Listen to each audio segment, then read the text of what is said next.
On us, you can depend. Depend on us. It's a Super 80s podcast friend. Hey, everybody, and welcome to the Super 80s podcast friend. We are a TV theme song explorer. We've got one mission, and that is to analyze every single 1980s TV theme song. A-listers, B-listers, C-listers, D-listers, Heathcliff, doesn't matter. We will listen to and review every single one of them. Speaking of, if you like us and you like our podcast, you could give us a review on Spotify, Apple Podcast. You could like and subscribe, all that other good stuff.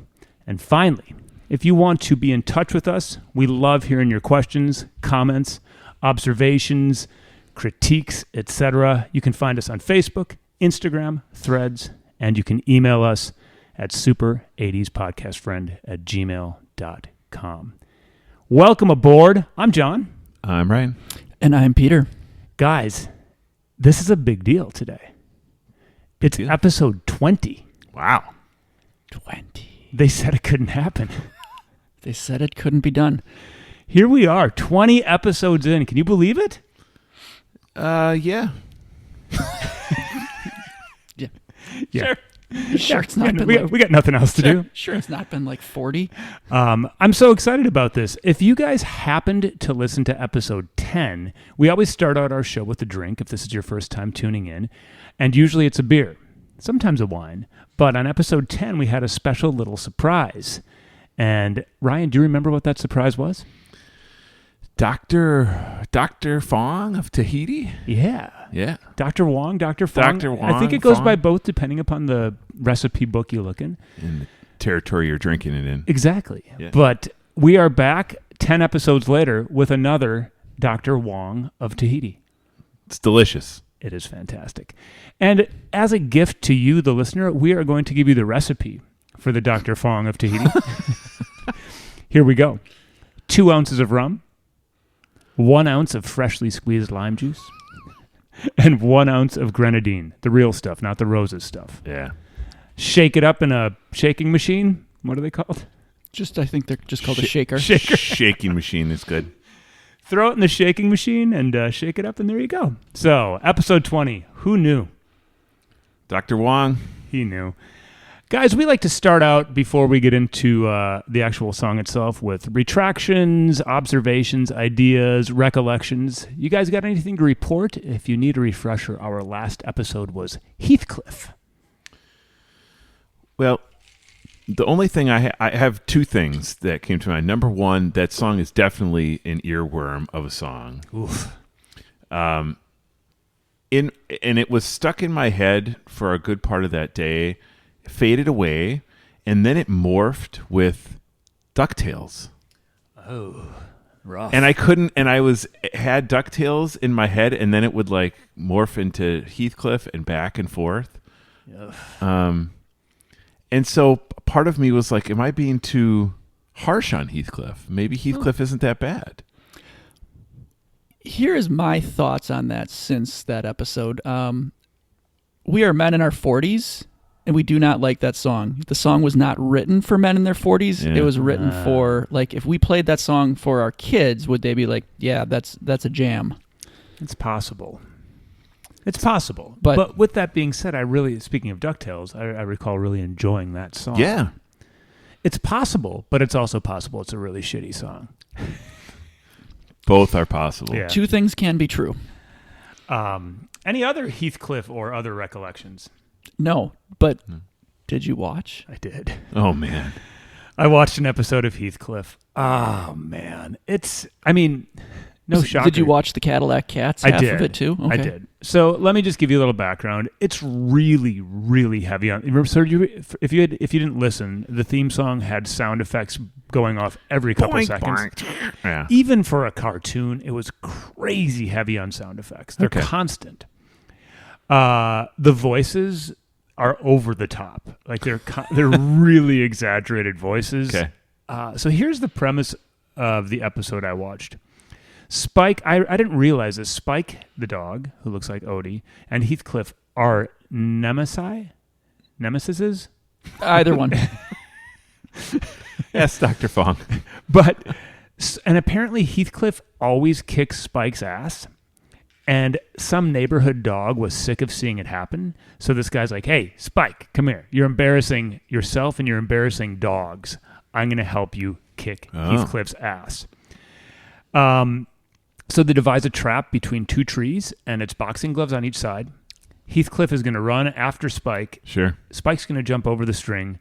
Heathcliff's going to trip on the spring, and two boxing gloves will punch him in the face. Shocker, it fails. They do like 4 other traps. At this point, I'm watching in like 7 times motion on YouTube. Guess it's like a Looney Tunes episode, right? It's like, and the episode ends. So they get every time they try to kick Heathcliff's ass, they get their ass kicked. Nice. And it ends up they made this trap for him out of steel, and the episode ends with Spike and his pal getting taken away in a cage. That's it. Wah, wah. Yeah, just violence. And the dogs disappear. Cadillac Cats. It starts out, they're all in the junkyard and they're hungry. They see an ad for a free buffet at a used car dealership. Of course. So they go there to steal. Don't skip the sushi. So they go there to steal the food. And they like try to sneak behind the buffet. And anyway, the car dealer has a pet kangaroo and the kangaroo kicks their ass. So they find a secret route under the sewers to get more of the free food, and this time the car dealer's pet alligator kicks their ass. Pet alligator. Then an elephant kicks their ass, and then a gorilla kicks their ass. So they turn their Cadillac into a Trojan horse. And oh my God, you made it all the way through this, huh? Like they go in and they don't get any of the food, and that's the end of the episode. A lot of ass kicking, though. Yeah. Then there's the lesson about pet care at the end. that Engineer Pete mentioned. What was the lesson? Don't take food from strangers, even if it's for your pets. Okay. That's sort of related to pet care, I guess. More related to kid care. The Cadillac Cats are horrible. One always talks in rhymes. Oh, boy. Yeah. I kind of like this. The other one talked like this. The big guy, the big fella. Yeah. So, yeah, I was able to dive into an episode of Heathcliff. Thanks for taking one for the team, John. Yeah. You bet. Now, can I make a confession? Yeah, I'm going to drink some Dr. Wong. I tried watching an episode of It's a Living. Ooh. And it wasn't bad. It wasn't good, but it wasn't bad. Okay. Season 3. It's a sweet spot. Yeah, so this is this is like the mid 80s. And the premise, the beginning premise was there was a weight loss club staying at the hotel, and they were all dining at the restaurant. So you got all these heavy people there, and what's the hijinks? Of course, they try to order something, and none of the waitresses allow them to order what they want. Can I get some extra butter? Of course not. You can't do that. You're here. Wow. Can I get some salt? Can I get some salad dressing? Every one of them across the board. Denied. So hijinks there. But the real premise of the show was the lady from Wings. Amy, I think is her name on the show. She's got a southern accent. Yes. Her dad drives up from Texas to L.A., where the show is taking place, because he heard at his church, his pastor said that L.A. is a sinful town, and he needed to go get his daughter. So he came up, and she's like, "Daddy, what are you doing here? It's so nice to see you." And he's like, "Oh, they have a cup of coffee." And he's like, "Well, it's great to catch up, but I came here because I'm taking you home." And so the whole episode, I think the episode is called something like "Amy's a Big Girl Now," or something. Isn't that like that Punky Brewster song? So I was intrigued, but a lot of the jokes were pretty crass. Like it was Was the maitre d' trying to bang the chef? Oh, absolutely. Oh, yeah. She wants him. Yeah, the whole time. Yeah, the whole time. He's great. He's really dry. Yeah. Really dry. And the piano player was like passing out and like during songs. It was like a circus at that restaurant. It's good stuff. Could you see why I watched 3? Oh yeah. So I didn't, in all fairness, didn't watch a whole episode. I mean, I made it like 3/4 of the way through, and I was like, this is enough. But but I could see the draw, Yeah. especially 1986 or whatever. Well, this is a first. Episode 20, someone besides me dove into an 80s show. We're an 80s podcast. All right. All right. Yeah. All right. Well, thanks for doing that, Ryan. Engineer Pete, you watch any 80s show this week? No. Well, this is a perfect time for us to get to the next part of the show. If you are new and your first episode happens to be episode 20, this is where we find out, none of us know, what song we're about to review. We have a robot named Conky. He used to belong to Pee Wee Herman. Ryan rescued him from a dumpster, brought him up here to the lovely state of Wisconsin. Here he helps out around the neighborhood, makes cocktails, vacuums the floors, etc. But most importantly, he helps us pick out what song we will be reviewing. Conky knows it's episode 20. He is sentient. Is that how you say that word? I believe so. Okay. I wonder if he picked out the second Heathcliff. Did he God pick out help us if he did. Airwolf? Airwolf. We don't know what's Forgot about to about come. that Yeah. So, Conky, without further ado, let us know. Ready to assist you. Pee-wee. Morning, Conky. What's today's secret word? Today's secret word is family ties. All right. That's a heavy hitter right there. That's a heavy hitter. You bet it is. What a show. Man. It would have been very hard to miss this show if you were around in the 1980s. Oh, absolutely. I mean, it's a Mount Rushmore type show, I would say. Absolutely. So we like to start out with memories of the show. I'm guessing we all have plenty. Engineer Pete, you want to start us out this week? Memories of family ties? Yeah. We did definitely watch that one. I can't remember what it was paired with. Was it with right before or right after Cosby? Might have been. And it probably had a couple because it had such a long run. Yeah, Yeah. and it wasn't always on the same night. But I feel like this Family Ties and another show were always like Or Night Court, maybe? Or watched like, together. Yeah. I remember the parents were hippies and Michael J. Fox was a young Republican, and there was always hijinks around that. Mm-hmm. That's mostly what I remember. Nice. Ryan? When I think of it, I think of the intro, and there's a part in the intro where someone's walking into the kitchen and the mom opens the door. It's a swinging door, and the mom has to spin around. I remember that, and I remember Alex P. Keaton.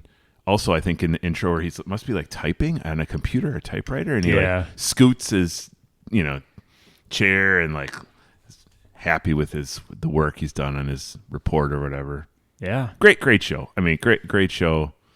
And my favorite character, I'll give it out now, is Nick. Oh, Nick was great. One of the best supporting characters of any show ever. Yes. I remember, so the last episode was a really big deal. Yeah. And I remember TV Guide had a special dedicated to it. And I recorded the last episode on our VCR, and then I took the TV Guide stuff and I decorated a VHS box. Oh, wow. So first I put yellow construction paper on it, and I took all the pictures and made an entire collage on the box. Oh, my. And I remember on that last episode, Nick was helping somebody, I think, write a poem. And for dental thing, maybe Mallory was going to become a dental hygienist. I forget. But the poem was, "We can walk on coals and have ninjas fight us, but be sure not to get gingivitis." We could probably find that clip on YouTube before the episode's over. How in the world do you remember that? So we taped it. And I was going to say, I weirdly feel like you've told me this poem before. when you tape something in the 80s, you don't have a lot to watch. Right.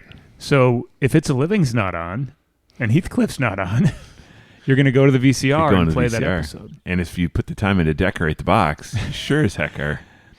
I loved Alex. I loved Nick. Yeah. Mallory was great. It was great. I think they did a nice job with Alex being super smart. Right. And then Mallory obviously had trouble learning. Right. And I think everybody could kind of relate. And then Tina Others, Jennifer. Yep. Which you have a weird hatred for her, right? I do not. Is that? Oh, maybe I'm thinking of somebody else. Sorry. No, I like me some Yothers. Okay. There's somebody in our friend group. There might be. I'm in the group of disliking her. I can talk.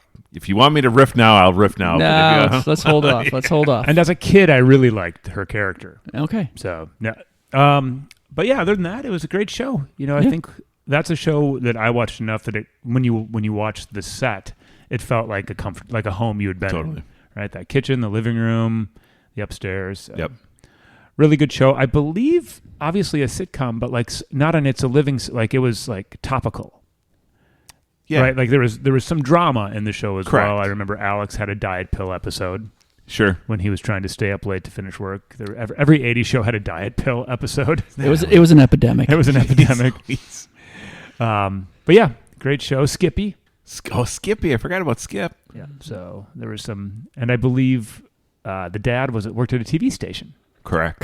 Yeah. Yeah. So, well, I'm sure we could go. I mean, this is one of those where we could go on for the whole show with memories. But let's turn it over to Engineer Pete. Conky just zapped some info in his brain. Let's hear a little bit about the iconic 80s TV show Family Ties. It had 7 seasons, 176 episodes on NBC. I would have guessed more. Starting in September of 82 through May of 89. Yeah. Whole decade, right? I mean, basically Just the whole about, yeah. decade, right? Yeah. Started out on Wednesday nights for the first 2 seasons. Then it was seasons 3 through 5 were on Thursdays and Sunday night for the last 2 seasons. Oh. Decent slot. Yeah. Yeah. And it was set in Columbus, Ohio. Elise was an architect. Steven, we already covered his job. Then obviously we all know Alex, Mallory, and Jennifer. Then Andy. Yeah, Brian Bonsall. Was seasons 5 through 7. He was born in season 3, coinciding with Meredith Baxter, who played Elise, her actual pregnancy. Oh, okay. And so in season 4, it was played as a baby by a set of twins. And then for the next season, aged about 4 years and was played by a kid. Classic sitcom needs a breath of fresh air, bring in a baby. Yeah. And then age it up to age 5 so it can talk. Right. Yeah. And so Skippy, we already covered. He was I believe a neighbor. Yes. Played by Mark Price, who hosted Teen Win, Lose, or Draw from 1989 to 1992. Well, Just in case you were wondering. I was. Nick, played by Scott Valentine, he went to the American Academy of Dramatic Arts.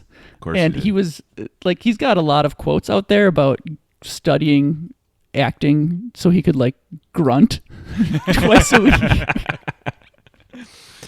Hey. It's a memorable character. Absolutely. Yes. Nick was great.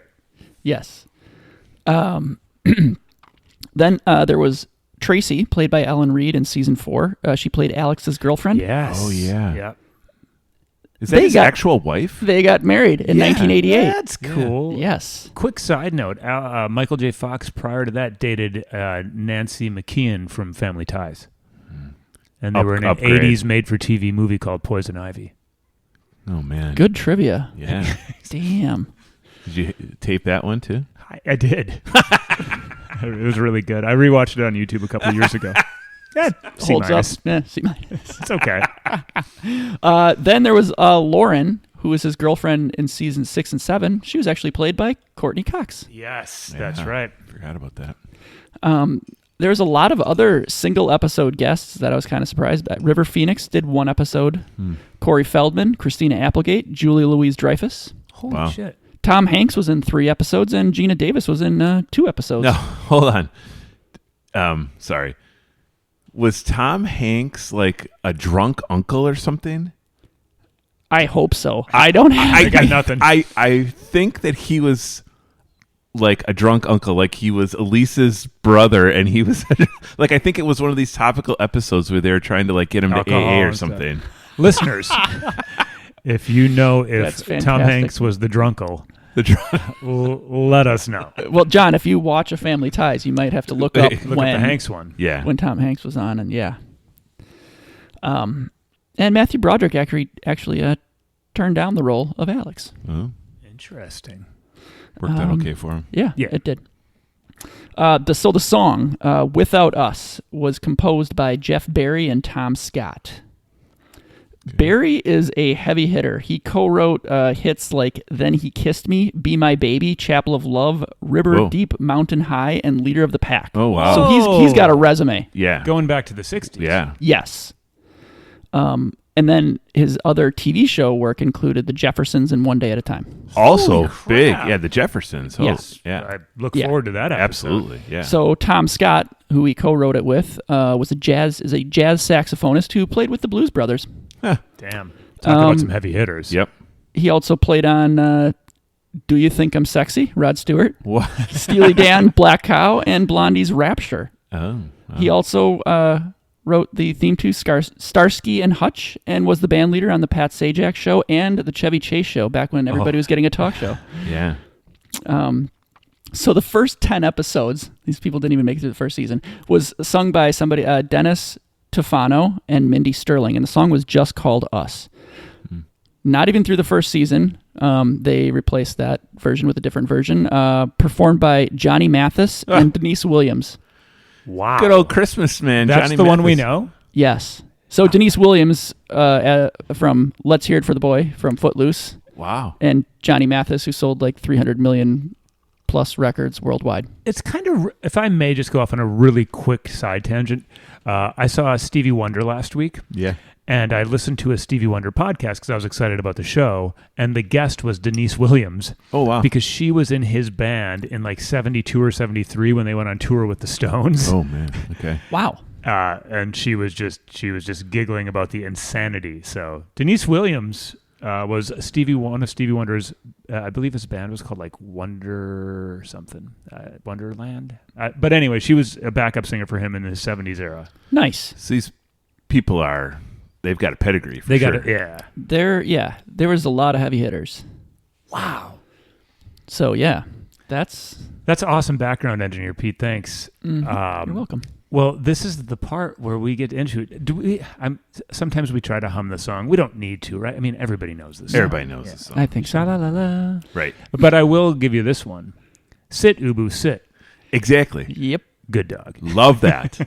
I had a friend, still a friend, in high school, Julie. Her dog was named Ubu. Ubu, really? Just for that reason. Yeah, Okay. pretty cool. Well All done, right. Julie. So we are going to, if you're new to us, we're going to dive into the song. We'll pause regularly and pick this thing apart. Johnny Mathis, Denise Williams, Family Ties. What's it called again? Something Us. Without Us. Without Us.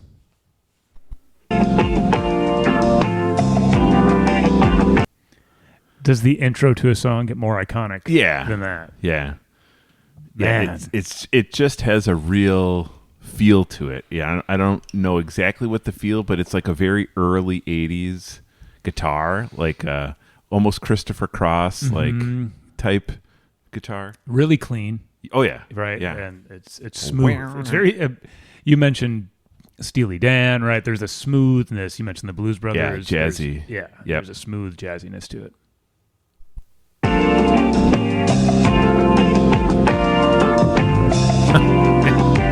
That drummer's getting real cute on the hi-hat. Golly. They double it up, right? Yep. I think it's effective, though. Twice as good. I bet we've been together for a million years. Johnny Mathis. That sure is Johnny Mathis if I ever done heard on. I like instrumentally that we go from a little busy jazzy intro to a bass guitar Yep. and a drummer just clicking the hi-hat. Yep. Right? Like it's effective that they give us kind of this almost funky intro a little bit, and they're bringing it down, right? Bringing it down. And I bet we'll be together for a million more. I mean, this song just sounds like 1982 Casey Kasem Top 40. Like, this is the stuff that you were hearing on the radio that made me want to pull my hair out. I mean, you can hear the singer of "Let's Hear It for the Boy" right there. Exactly. Like that is, it's a very crisp and clear and wonderful voice. But man, it is Correct. This is easy listening AM radio. Oh, easy listening is right. Oh, it's like I started breathing on the night we kissed. I'm just picturing Mathis looking dreamily into this woman's eyes, and it's making me uncomfortable thinking about it. It made her uncomfortable too. And because I think in all of our minds, Mathis was 70 his entire life. Correct. And musically, again, there's a little guitar creeping in and it's going. So Click and clacking in there, yep, yeah. just a little bit. But I am picturing the same thing. It's a dark studio, lots of oak, and they're just looking in each other's eyes. Exactly. Denise is a little uncomfortable. Yeah. She's trying to break eye contact. He just keeps finding it. And I can't remember what I ever did before. They're going back and forth, and classic, right? Then they come and sing the line right before the chorus together, correct, in harmony with each other. Now, can you sing these lyrics to this point? I think so. Okay. I am, if you've listened, I am very good at mishearing lyrics and thinking I know them and don't. But let me try. Well, I bet we've been together for 1,000,000 years. Correct. And I bet we'll be together for 1,000,000 more. Mm-hmm. Well, it's like I started dreaming on the night we kissed. No. Oh, shit. Close. Childhood memories. Close. Oh, it's like I started breathing. No on way. the night we kissed. Holy balls. And I can't remember what I ever did before. Right. Breathing. Man. Collapsed lungs up until that point. 40 years of me saying dreaming. Yep. I mean, if we go back to episode 1, I think I was doing this with the Golden Girls. I'm embarrassed for you. Give me some more rum. Japers. What would we do, baby, without her? I mean, listen to that great. 80s keyboard. The bum, dun. I'm shaking my butt. Oh, it is. It is such a. It's like if someone had a time capsule and they buried it of what like 1982 sounds like. This is what it sounds like to me. This would be a great song for making love to your old lady. Anytime. Because it's only 1 minute long.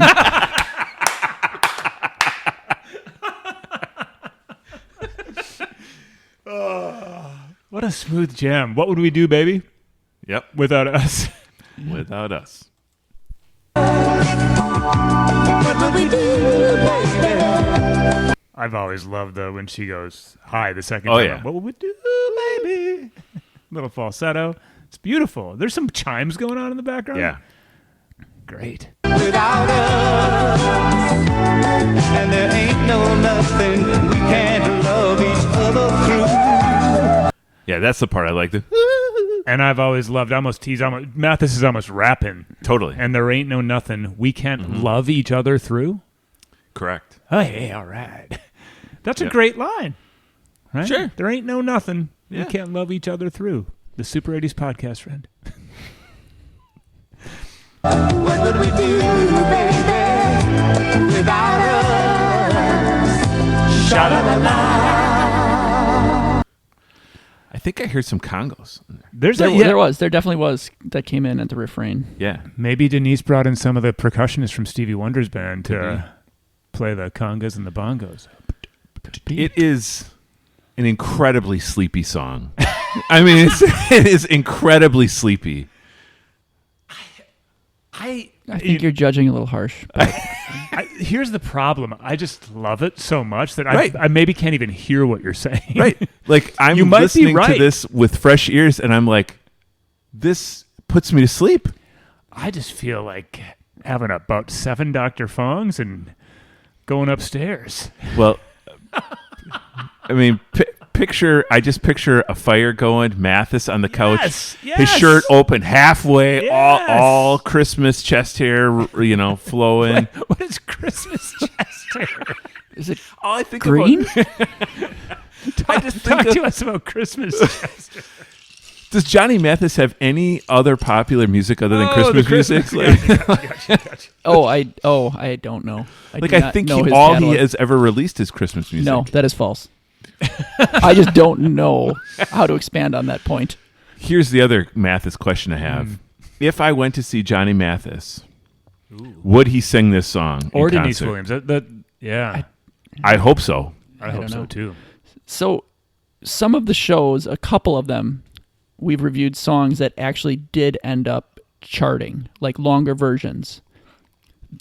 This song with Johnny Mathis and Denise Williams, I'm kind of surprised that there was not a longer version created to be released, Yeah. as a single. I agree with that. I think they missed an opportunity. Yeah, they could have done something with that. Johnny Mathis played at the Horseshoe in Hammond a couple weeks ago and did not play. Yeah, I was just going to say, I think Mathis is alive still, right? Like, Yeah, he's 250 years old. Right. And I will He is Santa Claus. I'm going to tell you two things. He didn't play Without Us, and he didn't play one single Christmas song. Wow. And he played a 27-song set. So who the hell knows any of Each those song songs? is 2 minutes long. Good point. Man. Yeah, No, he wow. literally did sell like 300 million records worldwide, so it's not just Christmas music. Oh, 90. I can't name any of the guys. Right? Can't name any of these songs, but he had some. I would like our listeners, all two of you, if you have, number one, do you have any Johnny Mathis in your collection? And number two, if you do, is it something other than Christmas? Because I love me some Johnny Mathis Christmas. Sure. Love it. Yeah. But just looking at a couple quick Denise Williams set lists, also no sign of Without Us. Oh, that's a shame. It's a travesty. Is it open and close with Let's Hear It for the Boy? Yes. Yeah. With a medley in the middle? Of Footloose songs that she didn't sing. There's a Sammy Hagar song on the Footloose soundtrack. I think I remember that. The Girl Gets Around. Yeah. It's not one that he's probably still playing. Man, it's a good song, though. Solid 10 out of 10. Sammy. Well, all right. If you are new to the show, we start out by listening, but now, man, am I excited. I've been looking forward to this. I haven't watched this opening sequence in ages. Right. And I am very excited to do so. We watch, and we'll kind of do the same thing, but instead of picking apart the music and the bass line and the smoothness or sleepiness, depending upon who you're talking to, instead of that, we are going to focus on what's happening visually. And the screen was just revealed to us. It's a sketch that it's an outline. Looks like a pencil sketch of Michael and Elise, Mallory, Alex, and Jennifer. Yeah. And in the beginning, you described it as a Mount Rushmore of a show. I feel like that drawing could be a Mount Rushmore. Agreed. They could carve that family into the side of a cliff. Absolutely. Now, Ryan's had a lot of beef over these, about all these starting the same. I feel this must make you feel good that this is not the It's same. not the outside of a house. Totally. This is totally different. Again. Actually, do we have an idea what the outside of this house even looks like? Great question. Great question. I don't have one in my brain. You can I don't think think so. of a lot of other shows. You know exactly what the outside Right. of the house because that's how it started. Right. I can't think in my head off the top like of an episode like them walking in or anything like Right. that, you know. And it appears that Conky picked approximately a season 3 or 4. Right. Yeah.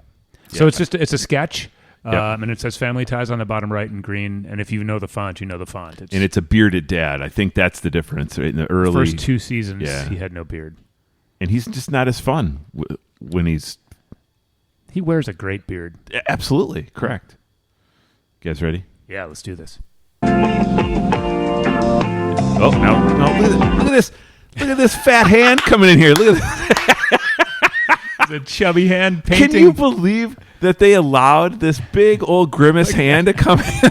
So there's a big old I mitt think painting. they're going somewhere with it. What the hell is going on here? So they're painting the family. And, The black and white sketch is getting filled in. It's getting yes, painted. and the big old mitt starts with Elise. Oh man! Oh, in the lines there. Okay. Oh, I freaking love that kitchen. yep. And that's the scene I was describing, right? Where she Yeah. came in and the mom twirled around trying to. I can tell you where even though we don't see it, and I know where the refrigerator is. Yep. It's a nice stove. It is. It's a huge kitchen. Looks like a big gas kitchen. stove. Looks like a nice gas. They've got the dad at the table. Mom's up. Alex is wearing a suit coat and a tie. Of Absolutely. course. Love it. Yep. It's outstanding. One quick thing on that previous scene. Placemats. Did they have Yeah, placemats? classic. Yeah, that's a good 80s piece, too. And now we got Jennifer wearing a apron. I remember that. Does that say "Kiss the Cook"? Yes. Yeah, the "Kiss the Cook" sign on their island. Yeah. All right. She's cooking here. I bet we've been together for a million years. I always thought Elise was a little grumpy. I think that's her character. Yeah. Yep. Yeah. Just like I don't remember that quality. I always thought she was kind of foxy. Hey. yeah. Dr. Nice. Fong. Although someone can be foxy and grumpy at the Where'd the same volume time. go? We might have to back this up. Conky. 20 episodes in, Conky's still up to his old tricks. All right. Hey, Conky's back. Good job, Conky. All right, here we go. And I bet we'll be together. A lot of hugs there. Yeah, that's actually kind of awesome. So there's like a sequence of hugs in the opening scene here. Mm-hmm. Mom, son, brother, sister, the whole thing. Oh, it's like I started breathing on the night we I think I remember every single one of these like scenes, you know, like from the intro. The living room and kitchen obviously were the main places where the show took place. But man, that kitchen's great. Yeah. I want to hang out there. Look at all the dishes and stuff they have there. When we start our singles bar, the Robin Nest, can the interior be the Keaton Kitchen? That would be awesome. Right? Oh, wow. It could be confusing with our branding. Maybe we should call it the Keaton Kitchen. Maybe. I thought it was a singles bar, but it's a house Yeah. that a family lived in. With bedrooms. Or maybe if you like, maybe the Robin's Nest is just the basement of the bar and like where the singles go, and the Keaton Kitchen is like where you bring the families to get Drunk? Sure. It's Wisconsin. But it's great. And then there's a little smooch between Michael and Elise. Is it? No, not Michael. That's the actor's name. What's his name? Mr. Keaton. Steven. Stephen Keaton. All right. Oh, it's like I started breathing Mallory. There's this on the photo. night we Pause right there really quick. Did you see kissed. what he had in his phone? Or in his hand? A classic The old classic phone. 80s phone. Yeah. Yeah. Like yellow, the banana yellow. We had the banana yellow. Totally. Yep. As did we. I think you used to be able to rent those from the hardware store. What? Yes. Renting a phone. I think so. And I can't remember what I ever did. Teeny When others. her team won the softball game. Yep. I remember that. See, maybe now. Actually, let me make a quick aside. There's no actor names on the screen. Correct. So totally different setup from what normally is the intro. The only words on the screen so far have been family ties. Correct. And there's no Just Michael scenes, J. no Fox. actors, no producers, no directors. Ryan, because Teeny Others is so cool, what's your beef? Her character has no redeeming quality. She's cute and fun. I think I remember which one of our friends didn't like. You're going to call them out on air? No, I think it's Ryan. Yeah, it's me. At first, I thought it was a small beef, and now he's like, she has zero redeeming qualities. You could take her out of every single episode, write her character out entirely, and the show would go on, and no one would be any worse for the wear. That just means she's not a main character. That doesn't make her character. She is essential to the chemistry of the Keaton family. I disagree wholeheartedly. That. Wow.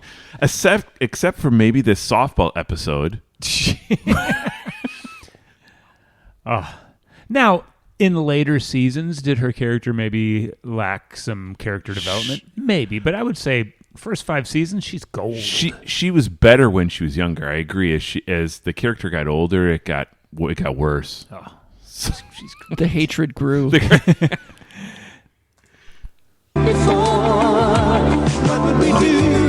cooking for the parents. Yeah, the three they're cooking a pasta dinner. It looks like great stuff. There's Alex P. Keaton on his rolling desk chair that Ryan mentioned before we even looked at the screen. Yeah, iconic scene that most of us remember. And that's definitely a typewriter. It's not even a word processor. No, that's a typewriter. Yeah, good stuff. Beautiful. Oh, so now there we go.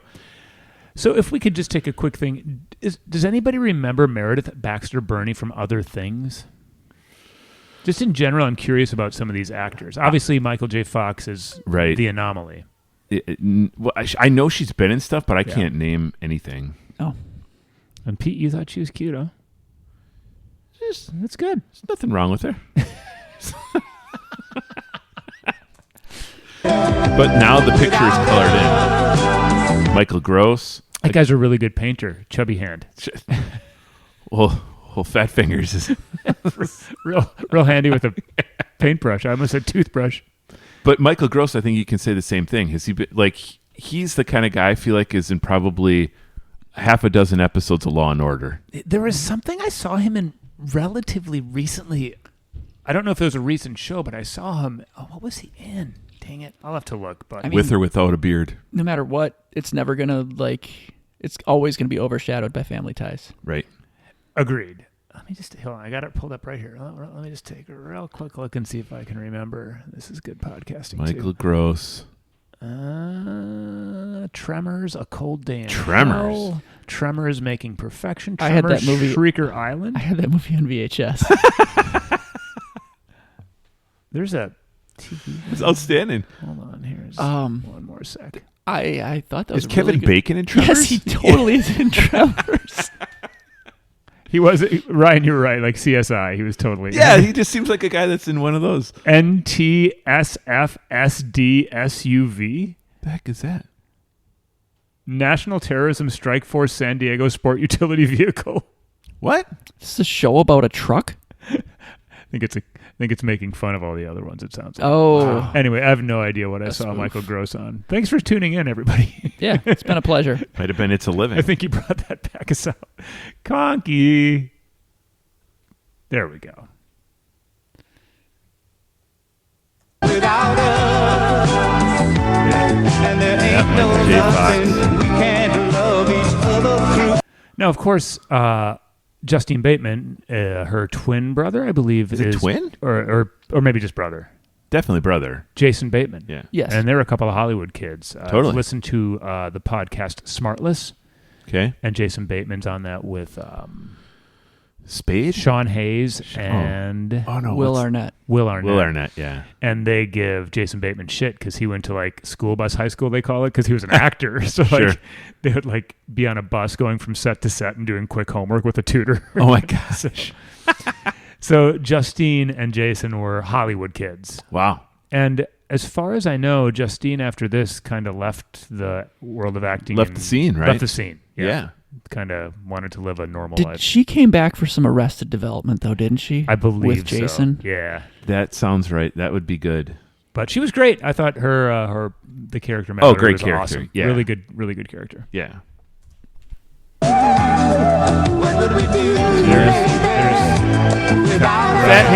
Fat Hand was back at that. Fat Hand. We need like an alert sound.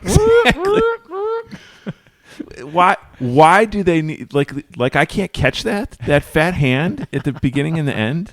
It's ridiculous. We have our new T-shirt now, which has our logo with a big fat hand painting it. You can find it at Super 80s Podcast FatHandT-shirts.com or B-I-Z. Sure. Yeah. So Gary David Goldberg, the creator of that show, and then it ends with the frame kind of panning out. Totally different intro than most of what we've seen, though, right? No, Absolutely. no home, no zoom in. The title doesn't come like zooming in or out or anything like that. I would be curious what the first season looked like when they wouldn't have included all that Good footage question. from the show. Yeah. While we kind of wrap Just up, Fat Hand. just fat hand. If Engineer Pete, if you have a second, I know Conky's being a little difficult. If you can see if you can find the Nick gingivitis, maybe that might be your best. Nick Family Ties gingivitis. When Conky rings that bell, he's usually mad about something. But if you want to type in Nick Family Ties gingivitis to see if we can find that from the final episode. But that was a really big deal, and I think it was live. Does that sound right, you guys? Because obviously Yes. all these 80s shows were, which was really cool, they were filmed live in front of a studio audience. But I believe there was a curtain call at the end that I taped. Did you guys remember shows kind of ending and doing curtain calls. Yeah. Like Cosby did that. Yeah, and they'd come in, like, people were crying and stuff. I think Seinfeld may have even done that. Yep. So, I definitely remember watching, like, the build-up to Family It Ties was a final big episode deal. and having it, and it was on. I remember having Guide. the TV Guide. And do you remember like, the newspaper came with, like, the cheaper version of TV Guide? Yes. That also would have it on the Correct. cover, and I'm sure it was People magazine, like all that shit. I'm sure it was all over because it was such a big deal. Yeah, it was. It was an definitely- establishment, and I For think sure. like shows like this and Cheers, when they go away, it's a big gap for people. It literally spanned the whole decade, right? Like 82 to 89. Well, that's it's funny when Pete mentioned that what is interesting to me is it's fewer seasons than Out of Guest. Yes. If you'd have given me an over-under, I would have lost. Yep. On that, but maybe it went out when it should have, where some shows kind of drag on a little longer. Yeah. No, I mean, I don't know. I mean, we're talking about these different episodes and some of the different things, but like my recollection is that Alex P was in college for a couple of years, even at the end, right? So when you're doing stuff like that, you've got to. It gets a little trickier. Yeah, correct. Yeah. Right. Like, how much can you really add on? Well, great show, great song. I'm not finding the poem, and I apologize. Although I think I can confirm that Tom Hanks played Drunk Uncle. Ooh, wow. Nice work, Ryan. Nick Family Ties. I can't find it either. And I'm pretty sure that Andy went on to an actual life of crime. Oh, that's unfortunate.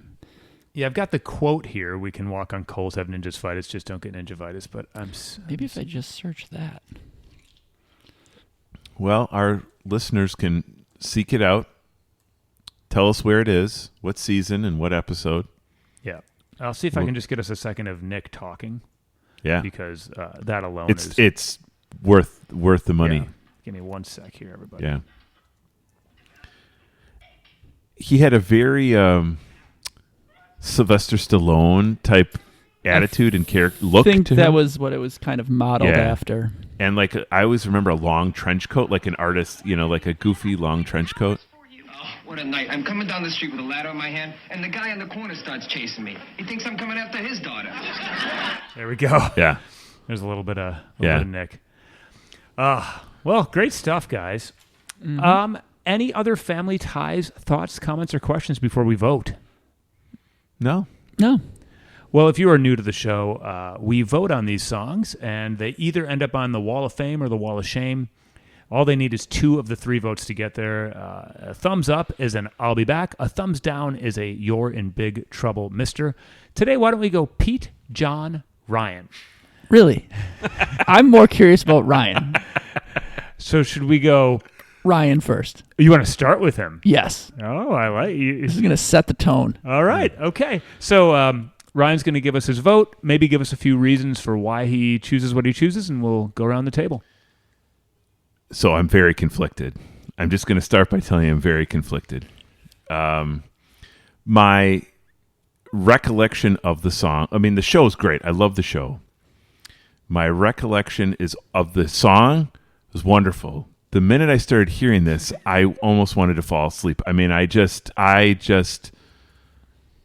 my memories are just of that easy listening 80s, which is terrible.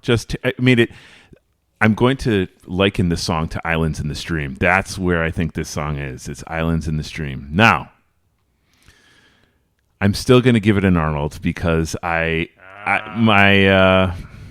affection for the show, I watched it. We watched the actual intro.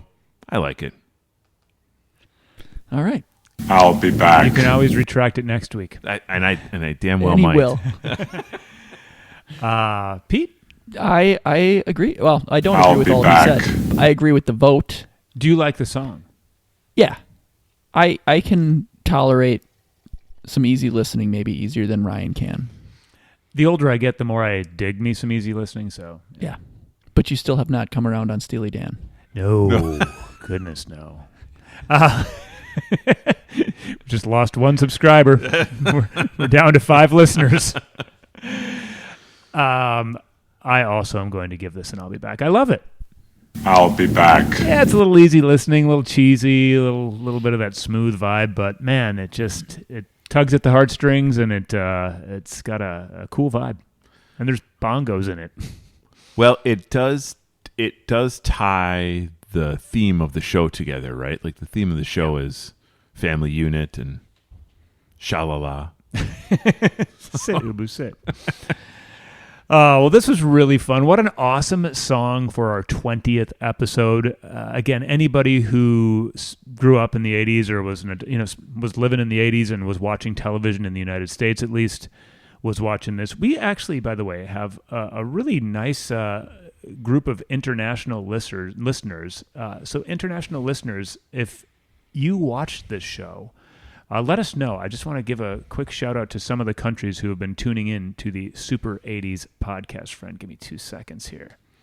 There we go.